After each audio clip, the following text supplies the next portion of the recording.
Assalomu alaykum aziz kuzatuvchilar. Bizga navbatdagi masala quyidagicha berilgan ekan. Aloqa kanali orqali faqat 4 ta harfdan iborat xabarlar uzatilar ekan. A, B, C, D harflar orqali. Bulardan 3 tasi kodlangan ekan. 6 bitli kodlash orqali. Demak, A'imiz uchun mana bu holatda, ya'ni 6 ta 1 orqali, B'imiz uchun 11 3 ta 01 orqali, C'imiz uchun 00 1001 orqali kodlash amalga oshirilgan ekan.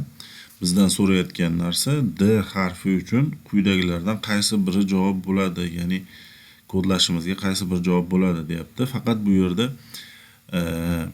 shart bor. To'plamdagi, ya'ni mana bu to'plamdagi A, B, C to'plamdagi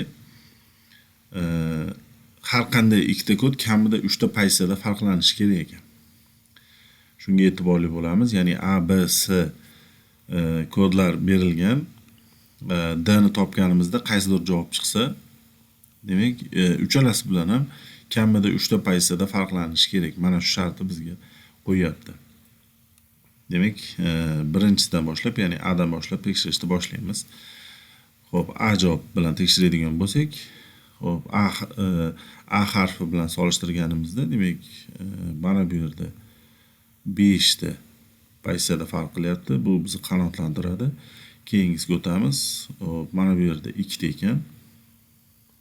Qolganlari bir xil bo'lganligi uchun mana shu yerda to'xtatamiz. Sababi bizga shartda aytgan kamida 3 ta pozitsiyada farqlanishi kerak degan shart qo'ygan. Shuning uchun C'ni tekshirishimiz ham shart emas va o'z-o'zidan A javob bizdan nima qiladi? Chiqib ketadi. B javobni tekshiramiz.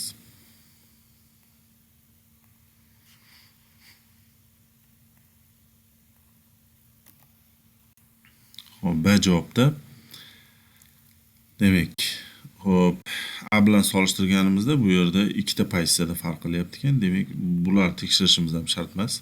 O'z-o'zidan B javob ham chiqib ketadi bizdan.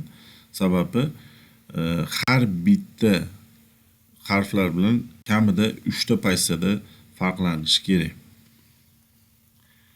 Demak, C'ni tekshirib ko'ramiz. C'ga kelganimizda, demak, A bilan solishtirganimizda 3 ta pozitsiyada farq qilyapti. B bilan mana bu yerda 2 ta, mana bu yerda 2 ta pozitsiyada farq qilyapti. Demak, jami 4 ta pozitsiyada farq qilyapti. C bilan solishtirganimizda 1 2 3, ya'ni mana bu 3 ta pozitsiyada farq qilyapti. Demak, D harfi uchun biz olishimiz mumkin bo'lgan kod 3 ta 0 3 ta 1 ekan.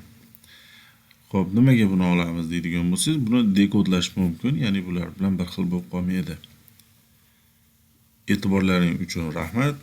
Demak, to'g'ri javob C. Xayr, sog' bo'lasizlar. Video yoqqan bo'lsa like, podpiskani unutmaysizlar.